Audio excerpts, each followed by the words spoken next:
इस बार 40 में 40 सीट हम जीतेंगे, किसी का बोहनी नहीं है। मुख्यमंत्री नीतीश कुमार जी तो काफ़ी उम्रदराज हो गए हैं, अब उनका जो प्रभाव है अब मतदाता पर न केवल लोकसभा क्षेत्र जो है वो मेरा पैतृक लोकसभा पार्टी में रह के अपना बिजनेस कर रहा है, कोई पार्टी में रह के अपना काम कर समाज का जितनी पार्टियां हैं सबका अलग अलग रास्ता है, अलग अलग नमस्कार, आप देख रहे हैं तिरहुत नाव और मैं आप लोग के साथ अभिजीत कुमार श्रीवास्तव।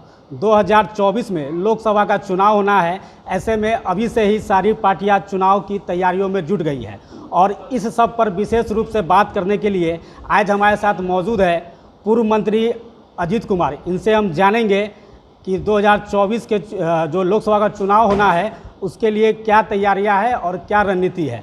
तो सबसे पहले सर आपका स्वागत है हमारे चैनल में। बहुत बहुत धन्यवाद। मेरा सर पहला सवाल है कि अभी बात चल रही है कि बिहार में देश के प्रधानमंत्री नरेंद्र मोदी की आने की बात हो रही है, तो क्या वो आएंगे और आएंगे तो क्या इफेक्ट होगा उसका?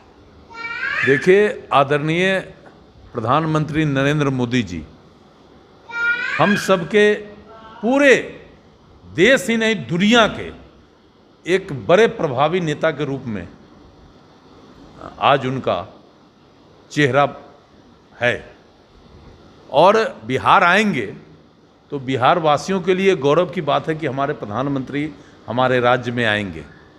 और करिश्माई चेहरा अगर इस देश में कोई एक व्यक्ति का है तो वो नरेंद्र मोदी जी का है, और नरेंद्र मोदी जी आएंगे तो निश्चित रूप से हमारे राज्य का सम्मान बढ़ेगा, निश्चित रूप से देश के प्रति समर्पित जो लोग भी हैं वो गौरवान्वित होंगे। इसलिए नरेंद्र मोदी जी अगर बिहार आते हैं तो हम लोग के लिए बड़ी खुशी की बात है और आने से भारतीय जनता पार्टी को बहुत लाभ होगा, हम ये स्पष्ट आपको बताना चाहते हैं। नीतीश कुमार से गठबंधन टूट गया है, इसका क्या इफेक्ट दिखेगा लोकसभा चुनाव में? कोई इफेक्ट नहीं दिखना है। क्या इफेक्ट दिखेगा? अब आदरणीय मुख्यमंत्री नीतीश कुमार जी तो काफ़ी उम्रदराज हो गए हैं, अब उनका जो प्रभाव है अब मतदाता पर न के बराबर है, ठीक है। इसलिए गठजोड़ रहने और टूटने का कोई असर भारतीय जनता पार्टी पर नहीं पड़ने वाला है। लोकसभा का जो वैशाली सीट है वो अभी से हॉट सीट बन गया है, उस पर दावेदारी आप भी ठोक रहे हैं और भी कुछ लोग ठोक रहे हैं, तो क्या लगता है कि क्या इसका दिखने को मिलेगा? देखिए, जो भी सामाजिक जीवन जो भी व्यक्ति जीता है, जो भी सामाजिक कार्यकर्ता होता है, जो भी पॉलिटिकल कार्यकर्ता होता है, वो सब के सब एक मिशन लेकर काम करता है। मैं भी एक सामाजिक कार्यकर्ता हूँ, पॉलिटिकल कार्यकर्ता हूँ, हमारे मन में भी है कि हम आगे बढ़ें। तो वैशाली लोकसभा क्षेत्र जो है वो मेरा पैतृक लोकसभा क्षेत्र है और हम लंबे समय से सामाजिक कार्यों में अहम अपना रोल अदा करते रहे हैं और आज भी कर रहे हैं। मैं दावा नहीं ठोक रहा हूँ, मैं भारतीय जनता पार्टी का एक समर्पित कार्यकर्ता हूँ। हमारे नेता आदरणीय नरेंद्र मोदी, अमित शाह जी हैं और पार्टी के अनुशासन, पार्टी के नियम कानून के साथ हम चलने वाले व्यक्ति हैं। जब पार्टी को महसूस होगा कि अजीत कुमार वैशाली लोकसभा सीट से लड़कर भारतीय जनता पार्टी के लिए एक मजबूत दावा पेश कर सकता है, एमपी का चुनाव भारतीय जनता पार्टी वहाँ जीत सकती है, पार्टी अगर निर्णय लेगी तो हम उम्मीदवार होंगे। अगर पार्टी दूसरे किसी को उम्मीदवार बनाएगी तो मैं एक सामान्य कार्यकर्ता सिपाही के हैसियत से पार्टी में तो अभी आप नए हैं और कुछ वरिष्ठ नेता जो पहले से भाजपा में हैं वो भी अपना दावा ठोक रहे हैं, तो ऐसे में पार्टी के लिए तो कन्फ्यूज़न है कि भाई देखिए पार्टी में हम नए हैं, आपको किसने कह दिया? मेरा सामाजिक जीवन 1980 में शुरू हुआ था, जब मैं पहली बार छात्र संघ का सेक्रेटरी साइंस कॉलेज में चुना गया था और उस समय से लेके सामान्य शिक्षा, तकनीकी शिक्षा के साथ साथ 2095 में कांग्रेस टिकट से लड़ा। 40 साल से ऊपर का मेरा पॉलिटिकल एक्टिविटी है। किसी का 2 दिन का एक्टिविटी होगा, किसी पार्टी में अगर कोई लंबे समय से है और कोई व्यक्ति लंबे समय से सामाजिक जीवन में रहते हुए समाज का काम कर रहा है, तो उसका कैसे आप मापदंड निश्चित करेंगे? कोई पार्टी में रह के अपना बिजनेस कर रहा है, कोई पार्टी में रह के अपना समाज का काम कर रहा है, पार्टी का काम कर रहा है। तो मेरा कहना है कि सीनियरिटी का मापदंड कोई पार्टी में पहले से है और कोई बाद में गया, ये मापदंड नहीं है। कौन सा व्यक्ति कितने लंबे अरसे से समाज के लिए काम कर रहा है, कितने लंबे अरसे से पॉलिटिकल एक्टिविटी में है, ये भी एक बड़ा मापदंड होता है। और आप मुजफ्फरपुर ही नहीं, पूरे बिहार के 38 जिला में आप पता करिए, बात करिए लोगों से। जन नेता तो आपको माना जाता है और समाज से लगातार आप जुड़े रहते हैं, सामाजिक कार्य करते रहते हैं। अभी कुछ दिनों पहले साहेबगंज के जो विधायक है भाजपा से, राजू सिंह, उस मामले में भी आपने आईजी से मिला था और कल जो है पुलिस उनके घर पर इश्तिहार चिपका दी है डुगडुगी बजा के। तो इस पर आपका क्या कहना है? देखिए, हमने जब पुलिस के आला अधिकारियों से माननीय राजू जी के संदर्भ में मिलने गया था, मेरा सीधा प्रशासन से सवाल था कि साहब, पश्चिम के दियारे के इलाकों में 90 के दशक से लेकर और पिछले 10 वर्ष 15 वर्ष पहले तक आतंक भय का माहौल था। कोई व्यक्ति दिन के उजाले में भी अपने को सुरक्षित नहीं मानता था।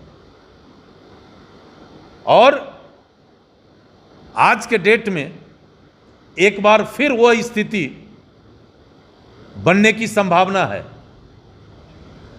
राजू सिंह के घटना के बाद वहां भ्रम और भय की स्थिति पैदा हो गई थी। हम गए थे, अधिकारियों को बताया था कि आप वहां के आम जनों का सम्मान प्रतिष्ठा बना रहे, भय मुक्त जीवन लोग जिए, इसके लिए आप पहल करिए, कार्रवाई करिए। हमारे साथ उस इलाके के सैकड़ों पंचायती राज के जनप्रतिनिधि भी उस डेलीगेशन के क्रम में आए थे। तो जहाँ कभी जिला में या इस राज्य में भय और भ्रम की स्थिति पैदा होगी, निश्चित रूप से अजीत कुमार निर्भय होकर लोगों का सम्मान कैसे बचे, लोग कैसे शांति से अपना जीवन जिए, निश्चित रूप से इसके लिए हम पहल करते हैं और आगे भी करेंगे। पिछले 9 साल से केंद्र में भाजपा की सरकार है और ऐसे में एक भी भाजपा का मंत्री या विधायक जेल नहीं गया है।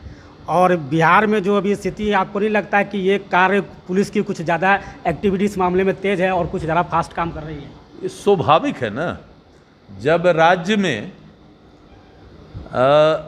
भारतीय जनता पार्टी के खिलाफत वाली सरकार होगी और आगे चुनाव का डुगडुगी बजने वाला है, तो स्वाभाविक रूप से वो सरकार चाहेगी कि हम भारतीय जनता पार्टी और अन्य दल के नेताओं पर दबाव बना के, दबदबा बना के और सीट कैसे कब्जा करें, इसके लिए प्रयास करेगी। तो स्वाभाविक चीज़ है। एक सवाल और है कि पटना में सारे विपक्षी दल एकजुट होकर बैठक करने जा रहे हैं, क्या इफेक्ट पड़ेगा इसका? कोई फर्क नहीं पड़ने वाला है। क्या फर्क पड़ेगा? अरे फर्क तब न पड़ता जब समान विचारधारा के लोग बैठकर और किसी एजेंडा तय करके और उस एजेंडा पर आगे बढ़ते। इसमें तो जितनी पार्टियां हैं सबका अलग अलग रास्ता है, अलग अलग विचारधारा है। आप बंगाल से ममता बनर्जी आएंगी और वहाँ उनका एक कांग्रेस का एकमात्र विधायक था, उसको भी तोड़ के टीएमसी में उन्होंने उसको शामिल करा लिया और वहाँ सीधा लड़ाई टीएमसी वर्सेस कांग्रेस होता। तो आखिर वहाँ क्या होगा? वहाँ किस तरह की समझौता, वहाँ समझौता की बात होगी? आप हमको बता दीजिए। समाजवादी पार्टी का लड़ाई वहाँ कांग्रेस से उत्तर प्रदेश में, वहाँ कैसे समझौता होगा? उड़ीसा में पटनायक जी का वहाँ लड़ाई कांग्रेस से कैसे समझौता होगा? वो तेलंगाना में केसीआर का लड़ाई कांग्रेस से कैसे समझौता होगा? तो मेरा कहने का मतलब है कि आदरणीय नीतीश कुमार जी का ललसा है कि हम प्रधानमंत्री अंत तक बन जाए और इसी को लेकर ये टोटल जो है ये पैतरा चल रहा है।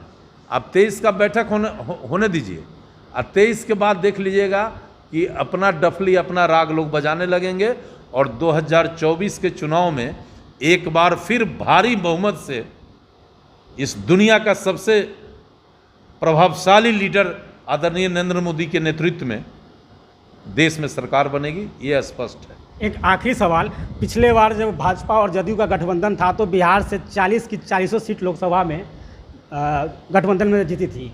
इस बार भाजपा जो है अकेले लड़ेगी और उधर गठबंधन है, तो कितना सीट देने जा रहे हैं आप बिहार से नरेंद्र मोदी को? हम एक चीज़ बता दें, 40 में 39 सीट भारतीय जनता पार्टी और उसके गठबंधन के जो लोग थे वो जीत के आए थे। इस बार 40 में 40 सीट हम जीतेंगे, किसी का बोहनी नहीं होगा। जनता इतना बेवकूफ़ नहीं है, नेता से जनता कहीं आगे चल रही है आज भी और चलती है। हम पूछते हैं कि इस देश के 80 करोड़ से अधिक लोगों को मुफ्त में अनाज देकर उनका 2 जून का रोटी का व्यवस्था ये सरकार ने कराया। लाखों लाख लोगों को फ्री में इलाज कराने की व्यवस्था इस सरकार ने किया है। साथ ही प्रधानमंत्री आवास से करोड़ों लोग, गरीब लोग आच्छादित हुए हैं। हर सेक्टर में भारत सरकार ने काम किया है, और उसी काम के बदौलत जब हम लोग गांव में जाते हैं, हम लोग ग्रामीण क्षेत्र के कार्यकर्ता हैं, उसी काम के बदौलत जहां भी जाते हैं लोग अभी से डंका बजा रहा है कि फिर अगले बार मोदी सरकार। धन्यवाद हमारे साथ जुड़ने के लिए। तो अभी आप सुन रहे थे पूर्व मंत्री अजीत कुमार को, जिन्होंने सारे चीज़ पर खुलकर बात की है, और उन्होंने बता दिया है कि एक बार फिर से बिहार में 40 की 40 लोकसभा सीट को जिताकर वो नरेंद्र मोदी को देश का अगला प्रधानमंत्री बनाने में पूरी तरह से तैयार है।